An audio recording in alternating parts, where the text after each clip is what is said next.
दोहा कपि के ममता पुंछ पर सभी कहूँ समझाई। तेल बोरी पट बांधी पूनी पावक देहूं लगाई।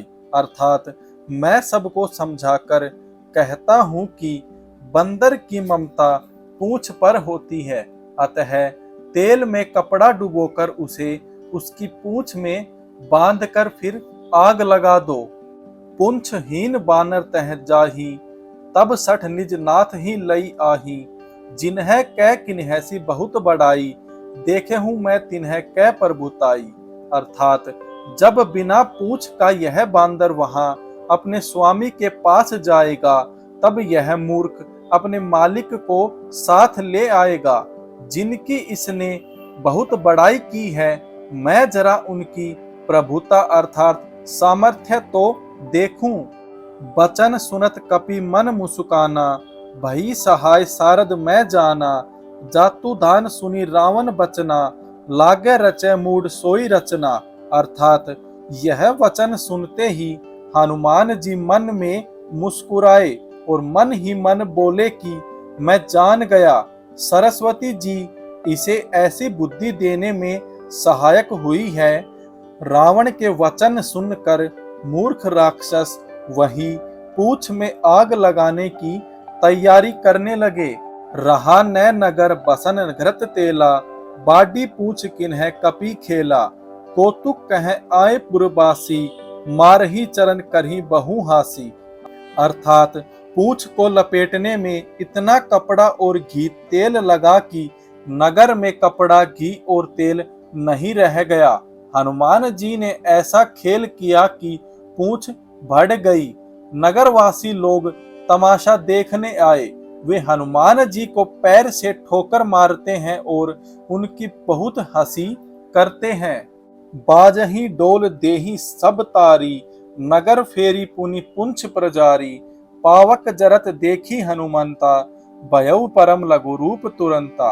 अर्थात डोल बजते हैं, सब लोग तालियां पीटते हैं।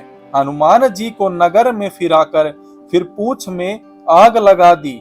अग्नि को जलते हुए देखकर हनुमान जी तुरंत ही बहुत छोटे रूप में हो गए।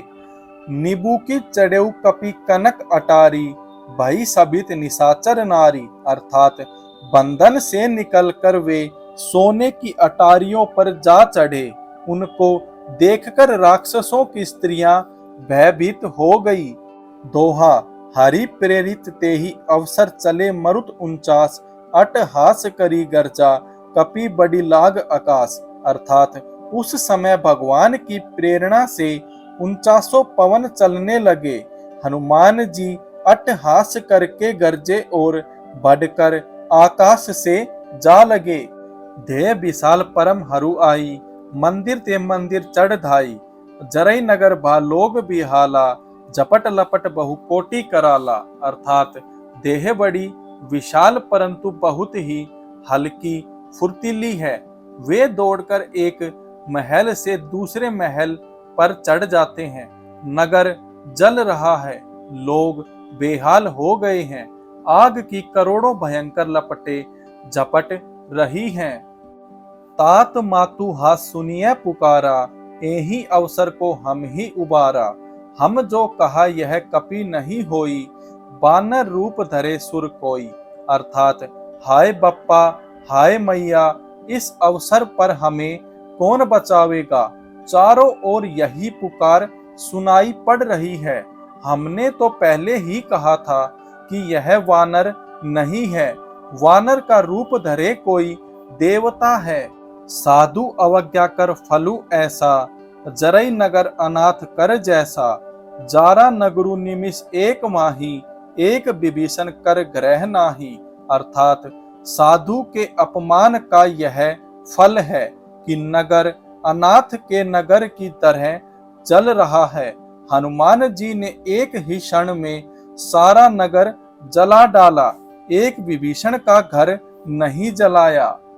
ताकर दूत अनल जेहि सिरीजा, जरा न सोते ही कारण गिरीजा। उल्टी पलटी लंका सब जारी, कूदी परा पुनि सिंधु मजारी। अर्थात शिव जी कहते हैं, हे पार्वती, जिन्होंने अग्नि को बनाया, हनुमान जी उन्हीं के दूत हैं। इसी कारण वे अग्नि से नहीं जले। हनुमान जी ने उलट पलट कर एक ओर से दूसरी ओर तक सारी लंका जला दी। फिर वे समुद्र में कूद पड़े। दोहा: पूछ बुझाई खोई शर्म धरी, लघु रूप बहोरी। जनक सूता के आगे ठाठ भयो कर जोरी। अर्थात पूछ बुझाकर, थकावट दूर करके और फिर छोटा सा रूप धारण कर हनुमान जी श्री जानकी जी के सामने हाथ जोड़कर जा खड़े हुए। मातु मोहि दीजे कछु चिन्हा, जैसे रघुनायक मोहि दिन्हा। चूड़ामणि उतारी तब दयऊ, हर्ष समेत पवन सुत लयऊ। अर्थात हनुमान जी ने कहा, हे माता, मुझे कोई चिन्ह या पहचान दीजिए, जैसे श्री रघुनाथ जी ने मुझे दिया था। तब सीता जी ने चूड़ामणि उतार कर दी। हनुमान जी ने उसको हर्ष पूर्वक ले लिया। कहेहु तात अस मोर प्रणामा, सब प्रकार प्रभु पूरन कामा। दीन दयाल बिरुदी संभारी, हरहु नाथ मम संकट भारी। अर्थात जानकी जी ने कहा, हे तात, मेरा प्रणाम निवेदन करना और इस प्रकार कहना, हे प्रभु, यद्यपि आप सब प्रकार से पूर्ण काम है, अर्थात आपको किसी प्रकार की कामना नहीं है, तथापि दीनों दुखियों पर दया करना आपका विरध है और मैं दीन हूँ। अतः उस विरध को याद करके हे नाथ, मेरे भारी संकट को दूर कीजिए। तात शक्र सूत कथा सुनाए हूँ, बान प्रताप प्रभु ही समझाए हूँ। मास दिवस महु नाथु न आवा, तो पुनि मोहि जियत नहीं पावा। अर्थात हे तात, इंद्रपुत्र जयंत की कथा घटना सुनाना और प्रभु को उनके बाण का प्रताप समझाना, यानी कि स्मरण कराना। यदि महीने भर में नाथ न आए तो फिर मुझे जीता हुआ नहीं पाएंगे।